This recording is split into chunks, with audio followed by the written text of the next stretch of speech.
Hello, hello! Marion Blin, initiatrice de l'élan égo-responsable, qui soutient que je vis ma vie pour moi d'abord et de façon responsable et tout le monde y gagne. Coucou ma chiquette, trop cool que tu sois avec moi. Tout d'abord, je vous souhaite à tous et à toutes qui me suivez, une année 2024 à la hauteur de ce que vous avez envie de créer. Parce que c'est vous qui créez votre année 2024. Et donc, aussi folle que vous voudrez la créer, aussi dingue, aussi extraordinaire que vous voulez la créer, elle sera.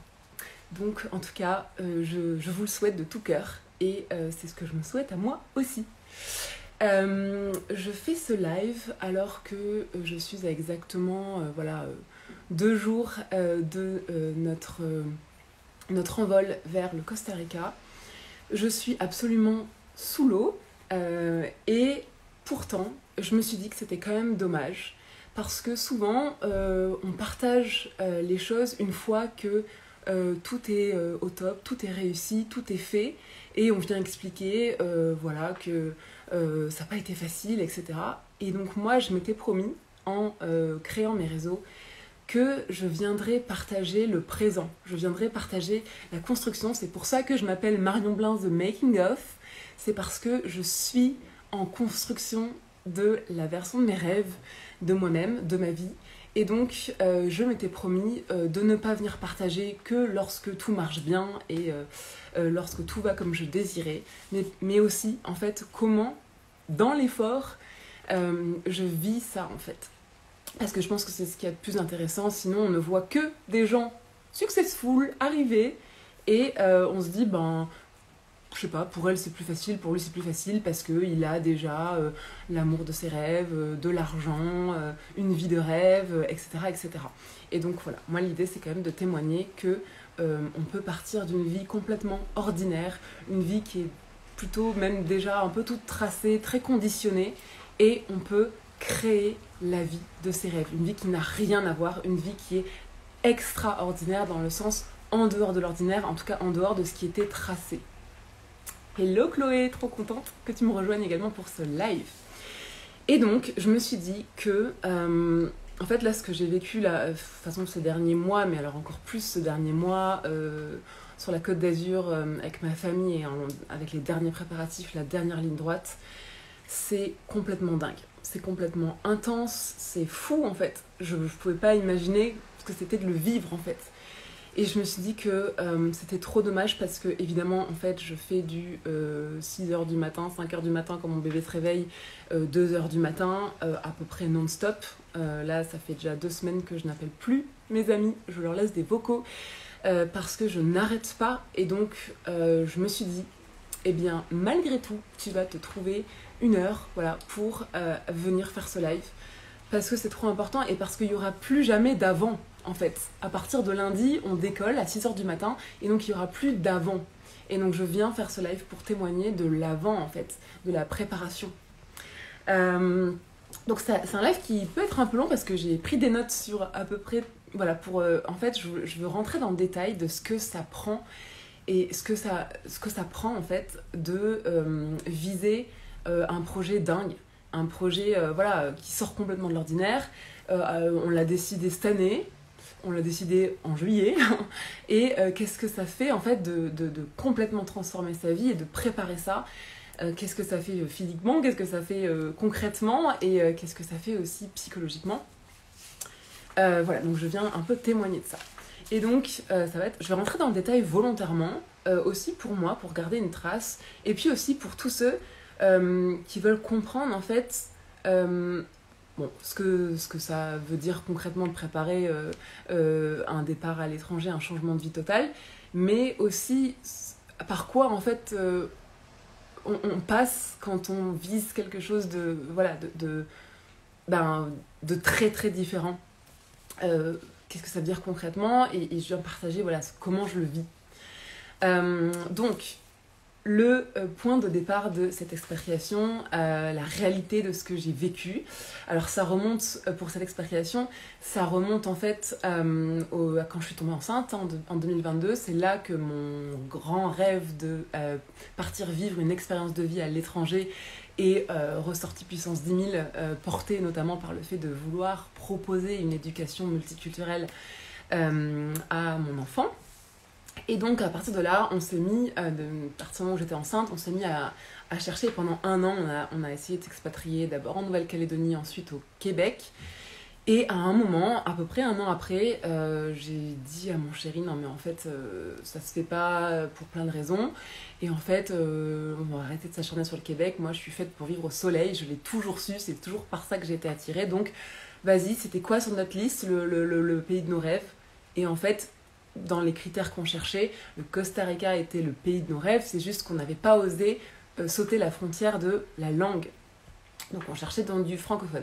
Et donc là, ça faisait un an qu'on était là dans le truc d'expatriation, on a pété plein de barrières limitantes, plein de blocages dans nos têtes, plein de peurs, et donc il nous restait plus que cette histoire de langue, et ça nous a paru finalement plus si compliqué que ça. Donc on a dit, vas-y go, on prend nos billets. Donc on a pris nos billets genre en avril 2023, là, en avril, et on est parti en juin, et donc au Costa Rica donc. Et donc entre avril et juin, déjà on s'est pas tourné les pouces. On a fait jouer tout notre réseau on connaissait personne au Costa Rica, on connaissait personne qui était...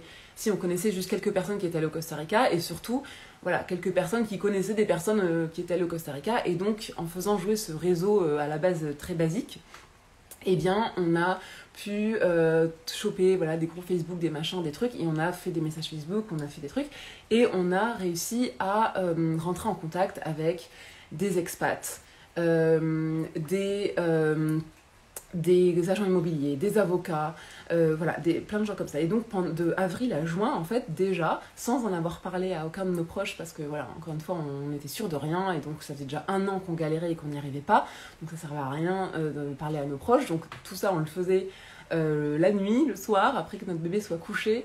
On faisait des calls avec des avocats, des expats, etc. déjà jusqu'à juin, et on a fixé des rendez-vous pour notre séjour en juin avec ces gens-là qu'on a rencontrés en fait. Et donc, en juin-juillet, on est allé au Costa Rica, un peu plus de 3 semaines, on a rencontré toutes ces personnes, on a fait des repérages sur les régions, on a vérifié tous les critères qu'on recherchait, on a visité des terrains, des maisons, on a eu une bonne idée des prix, etc. De retour en juillet, on a fait notre budget. Donc c'est là qu'on a rassemblé voilà, toute notre épargne, tout ce qu'on a, tout ce qu'on peut encore avoir. Et avec les informations qu'on avait récoltées sur voilà, ce que ça coûte et la façon en fait, dont on peut immigrer là-bas. Donc nous, c'est la résidence investisseur. Donc une fois qu'on s'est renseigné sur tous les tenants et aboutissants, on a fait notre budget et on a vu que c'est chaud, mais ça peut passer. Et là, on s'est décidé. Donc à partir de là, on a annoncé à nos proches, bien sûr. Et puis ensuite, on a fait tout le rétro-planning. Au début, on devait partir en novembre. Finalement, après, on s'est dit non, on veut passer un dernier Noël avec nos familles. Donc, on a décalé. Voilà, on a fait tout un rétro-planning, notamment pour les préavis pour qu'on quitte notre job. Enfin, en tout cas, mon chéri quittait son salariat. Et puis, pour voilà, le déménagement depuis la région lyonnaise, on savait qu'on partirait de Nice. Donc, voilà, déménagement. Voilà, tout le rétro-planning, les préavis, évidemment des factures, des nounous, de tout ce qu'il faut évidemment résilier, faire les changements d'adresse, etc. On a également on a essayé, en fait, on a lancé une procédure avec notre avocat du Costa Rica pour voir si le PAX suffisait par rapport à notre projet de demande de résidence investisseur. Voilà, et au bout de quelques mois, en ayant mis 2 avocats sur l'histoire, bref, ils nous ont dit que non. Donc on a dû aussi planifier de se marier entre-temps, rien que ça. Et puis en fait, à partir de septembre, en fait, on a déroulé le plan on prépare quoi. Et donc là, ça a été tri. Donc on avait une grande maison à Saint-Germain-en-Mont-d'Or, dans la région lyonnaise, remplie, et de 2 fois 36 ans de vie, plus un bébé. Et eh bien, on a dû trier objet par objet. Est-ce qu'on donne? Est-ce qu'on vend? Est-ce qu'on stocke? Est-ce qu'on emmène au Costa Rica? Voilà, donc ça nous a pris jusqu'à maintenant, parce que c'est encore pas fini, donc je pense que ça nous prendra jusqu'à dimanche soir. Mais voilà, donc le tri, on a fait plusieurs vides-greniers, donc ça c'est, voilà, on se lève à 4h du mat, on finit à 20h, et à chaque fois, nous, c'était des déménagements complets, parce qu'on voilà, on vidait notre maison, donc voilà. On a également, alors là avec mon chéri, on a regardé, on a créé entre 350 et 400 annonces Vinted, Le Bon Coin, groupe Facebook, pour vendre voilà, tout ce qu'on avait de valeur à vendre, qu'on venait d'acheter notamment dans l'année, pour s'installer à Saint-Germain-en-Mont-d'Or. Donc on a donc créé donc entre 350 et 400 annonces, donc en gestion de messages, de est-ce que vous pouvez nous mesurer la hauteur du talon, on n'a pas bien vu sur la photo, en négociation de prix, en finalement je le prends pas, en le colis est pas arrivé, le colis est arrivé cassé, on a oublié de retirer le colis, est-ce que vous pouvez le renvoyer? Voilà, donc fois 350. Voilà, donc ça nous a bien occupé pendant les 4 derniers mois. On a également beaucoup fait d'allers-retours pour des dons, des allers-retours à la déchetterie également. On a également dû fermer des comptes, restructurer aussi des comptes d'épargne, des placements aussi, puisque avec le projet qu'on a, nous, on doit investir en cash. Aucune banque ne nous prête pour aller investir au Costa Rica. Donc en fait, on doit rassembler en fait la somme pour pouvoir prétendre à la résidence en cash. Et donc il a fallu restructurer tous nos placements, des placements qui étaient des placements à risque, dans le sens avec des rendements intéressants. On a dû les restructurer sur des placements garantis pour pouvoir être sûr d'avoir cette somme qui soit disponible au moment où il allait falloir faire les transferts de fonds. Donc il a fallu, là-dessus, pareil, on a pris un conseiller en gestion de patrimoine pour pouvoir, bien intelligemment fermer, ouvrir aussi des comptes qui sont intéressants d'ouvrir avant de ne plus être résident français, etc. Donc il a fallu faire toute cette ingénierie-là.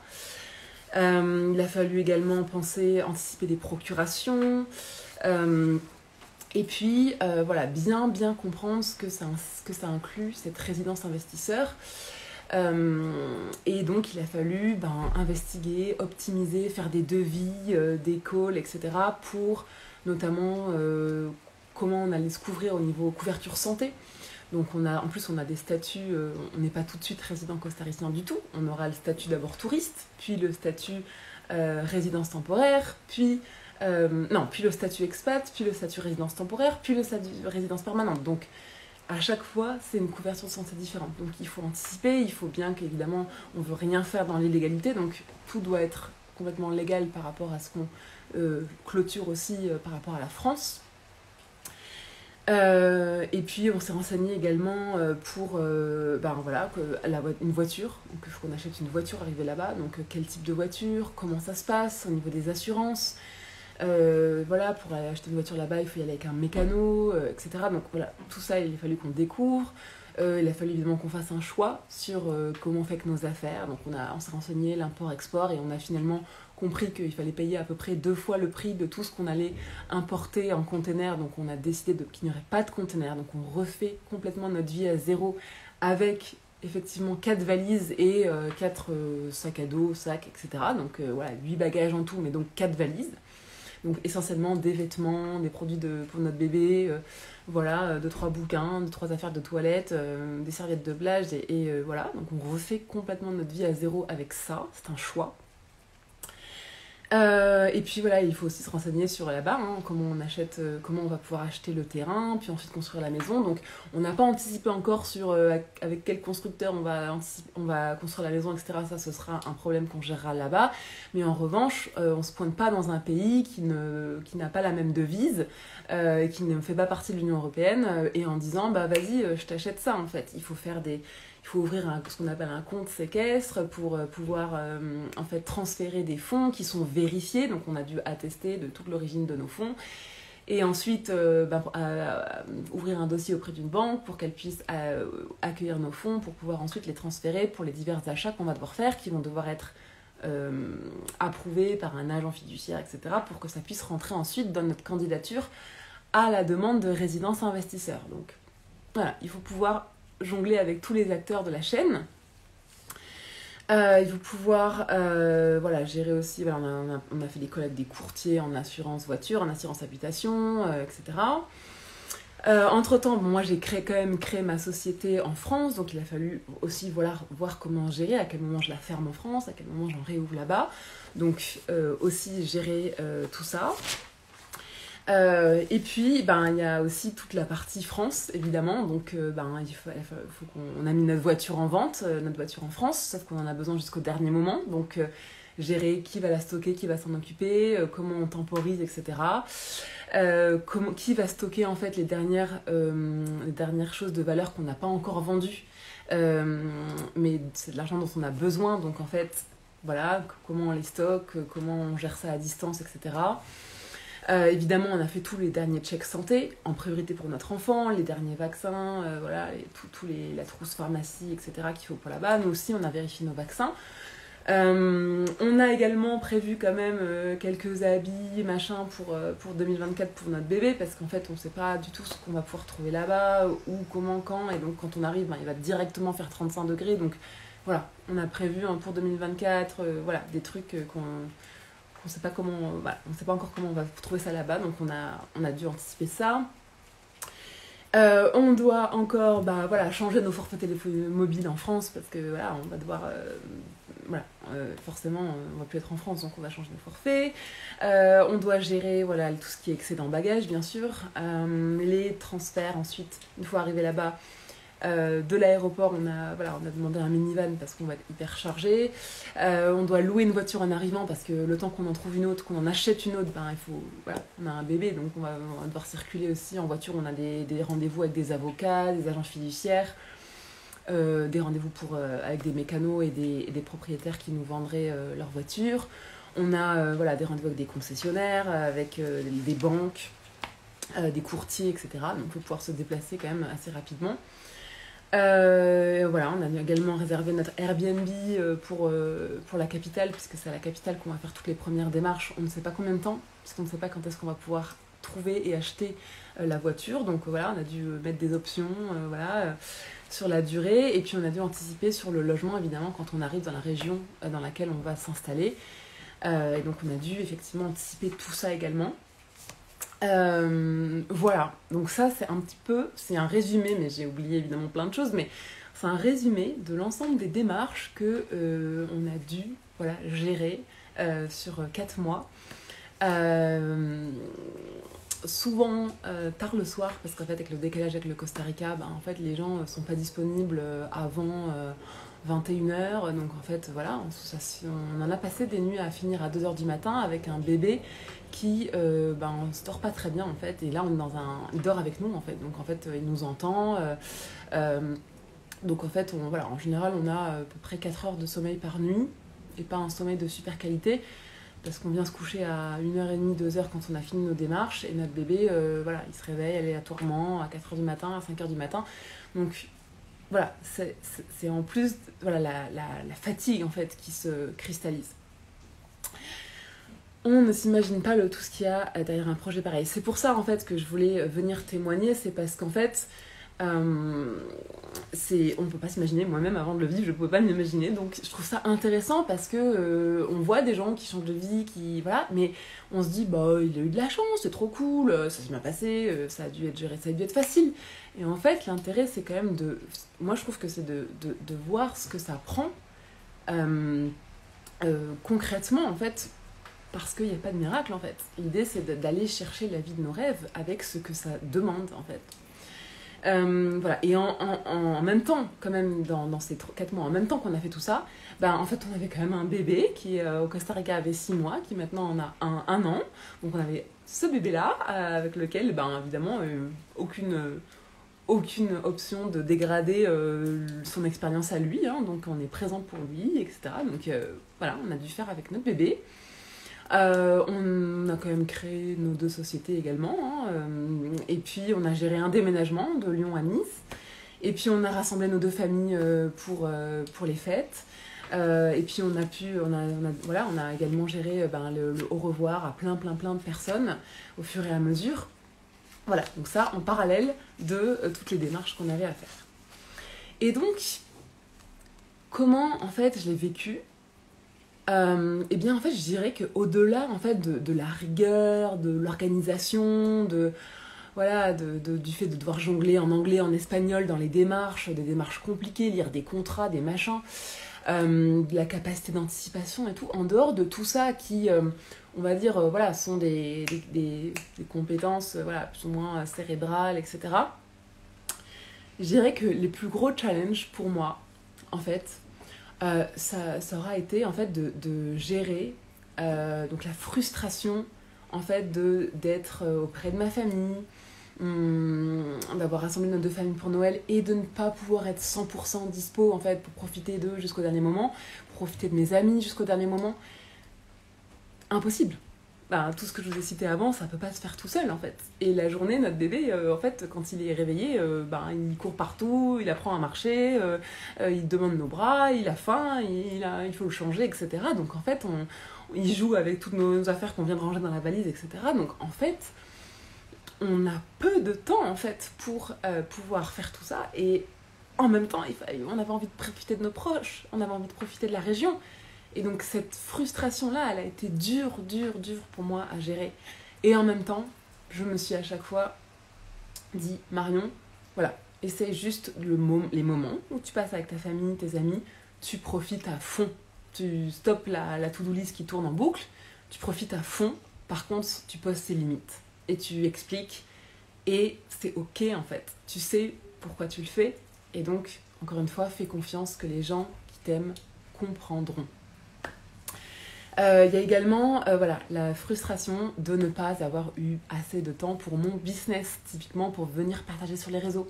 Je sais que c'est tout l'intérêt en fait de venir partager le backstage, mais comment je fais? Je n'y arrivais pas en fait. Je n'avais jamais un moment, et on se trouve qu'on est dans un tout petit appart, assez mal isolé, hein, faut le dire, et donc ben voilà, moi à part à 2h du matin quand j'ai fini de tout faire, j'avais pas vraiment d'autres moments et donc j'ai pas réussi en fait à prendre ce temps là et c'était frustrant pour moi parce que je vivais des choses intenses qui je pense valent le coup d'être partagées mais j'ai pas pu le faire de façon aussi régulière que j'aurais voulu et c'était très frustrant.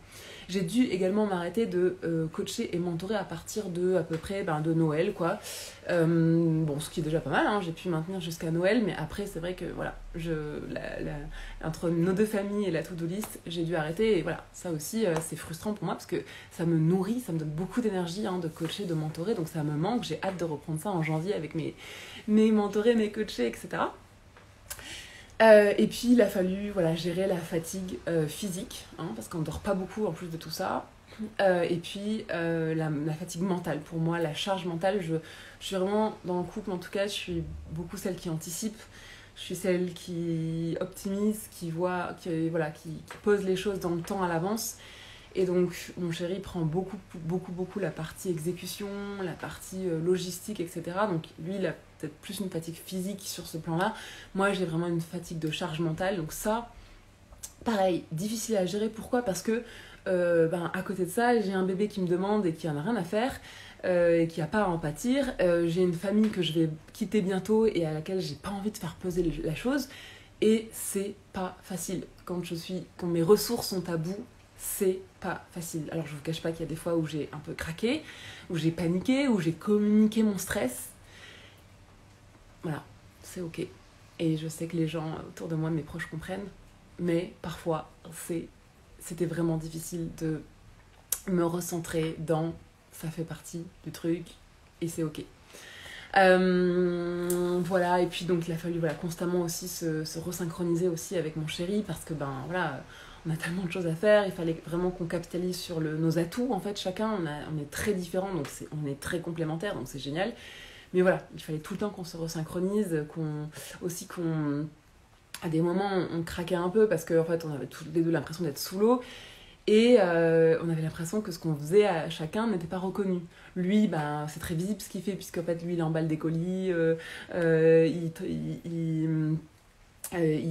transporte des trucs, des valises, des machins, il va chez les concessionnaires pour notre voiture, donc c'est très concret ce qu'il fait, donc c'est sûr que voilà, ça se voit. Moi, c'est plus abstrait parce que moi, je lis tous les contrats, je fais les calls avec les avocats à 2h du matin, donc personne ne le voit.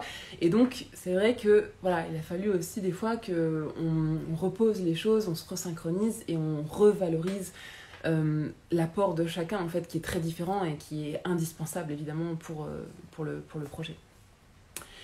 Et puis il a fallu que j'affronte aussi, évidemment, la fameuse peur du t'es sûr de ce que tu fais? T'es sûr de ce que tu fais là, Marion? Parce que t'auras pas vraiment de backup une fois là-bas en fait. T'auras plus ta famille pour te soutenir, t'auras toute ton épargne là, tu vas la mettre dans ton investissement, en cash.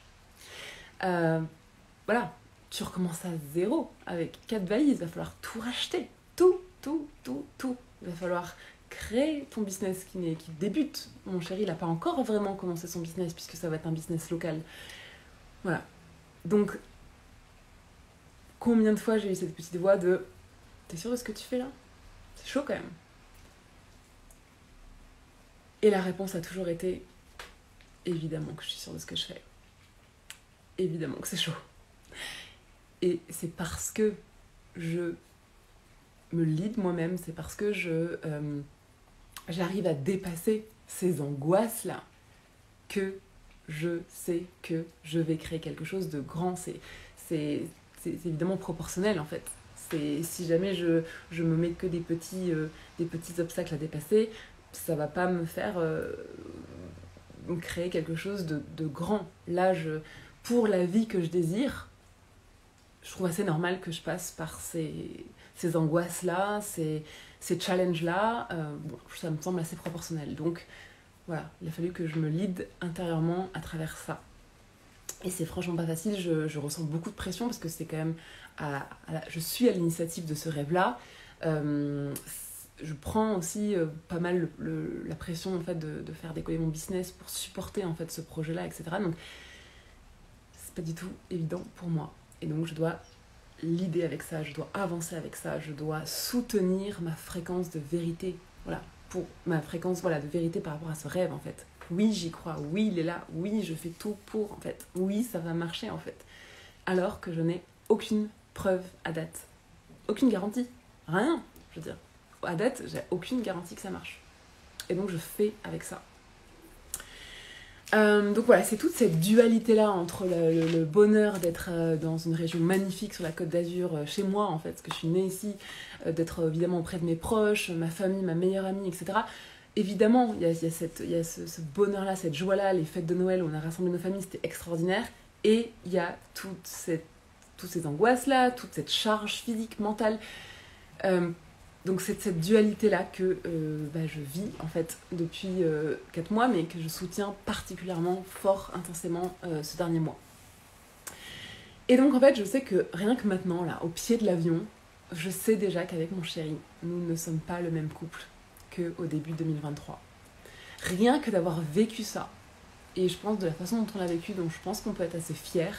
Rien que ça, je sais qu'on n'est déjà plus les mêmes personnes. Donc parfois, il n'y a même pas besoin d'arriver à destination, il n'y a même pas besoin de... En fait, c'est vivre déjà le chemin de ses rêves, c'est déjà se transformer. Évidemment qu'on se transforme à chaque jour, on se transforme sur le chemin. On ne se transforme pas juste à la fin quand on est arrivé. Est-on jamais arrivé? Je ne pense pas. Donc rien que ça, déjà, je me dis, voilà, au pied de cet avion, on est déjà... c'est vraiment chouette l'équipe conforme. C'est vraiment chouette le rêve vers lequel on s'est soudé, sur lequel on s'est soudé. Voilà, donc on y va à fond et ça on le sent vraiment entre nous deux. Donc voilà, un jour en fait, notre vie elle aura peut-être les apparences d'une vie de rêve, sous les cocotiers, à la plage, voilà, on aura les apparences de c'est facile, parce que oui, c'est ce qu'on vise quelque part.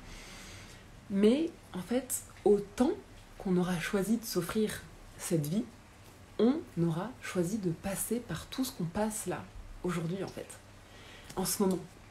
Et encore, la partie France, c'est que l'apéro.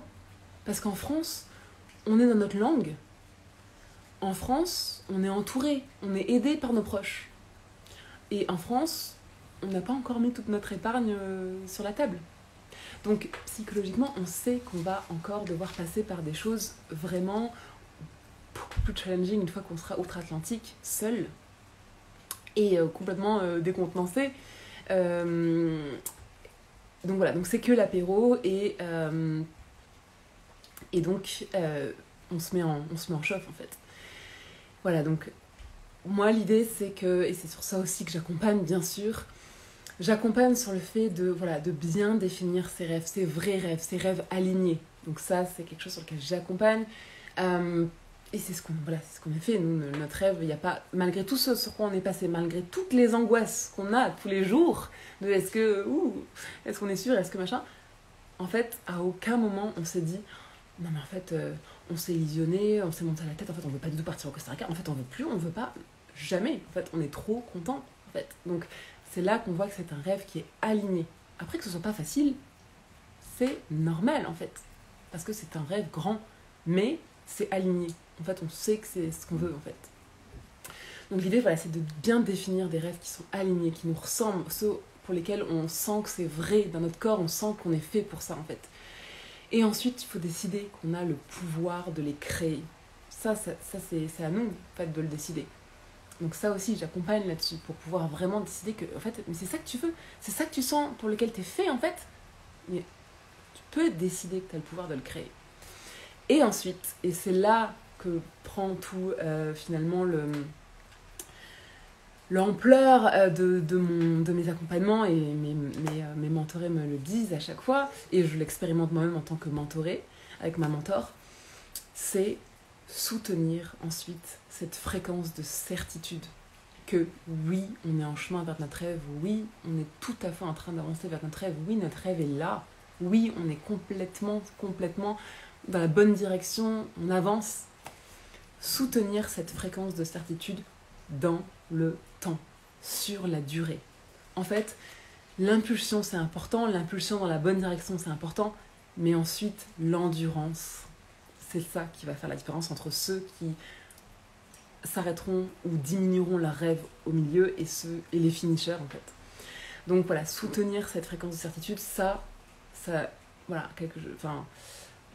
tous ceux qui ont transformé leur vie se sont à un moment fait accompagner par quelqu'un qui venait à chaque fois leur en fait déjà accueillir en fait ce qui se passait de compliqué en eux, et puis ensuite venir leur redonner l'impulsion en fait, leur redonner l'alignement, etc. Et donc soutenir cette fréquence de certitude, c'est ce que je fais grâce à ma mentor.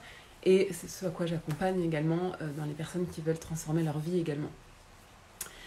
Voilà, et bien sur ce, voilà, c'était long, je savais que ce serait long, mais c'est ok, pour moi, au moins j'aurai un souvenir de tout ça.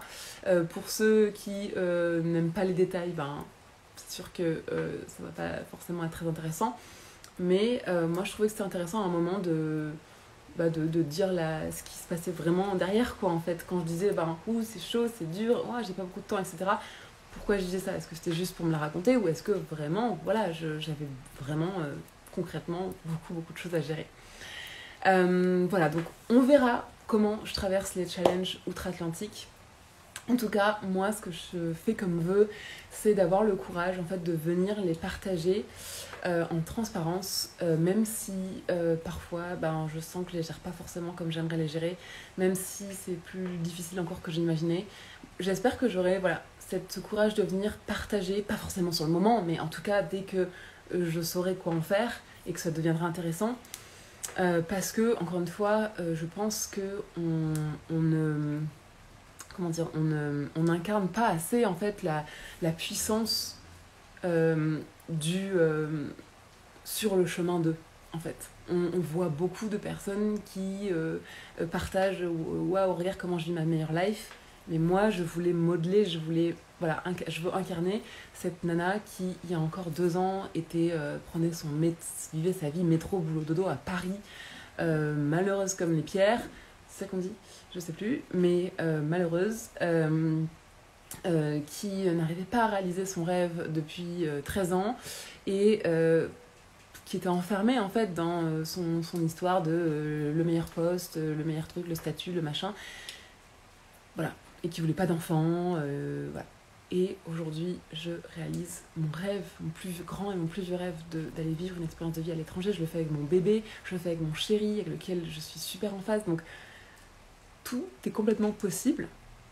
Et voilà, et je pars pas d'un point plus avancé que qui que ce soit d'autre.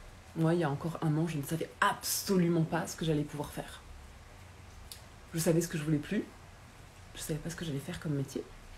Voilà. Donc, aujourd'hui, je sais et j'adore ce que je fais. Donc, tout est vraiment possible et c'est ça que je voulais incarner en venant, en fait, au moment où c'est dur, en fait, et au moment avant, en fait, de pouvoir vous filmer le reste sur un décor de rêve. Voilà ce que ça prend, en fait, de vouloir s'offrir ses rêves.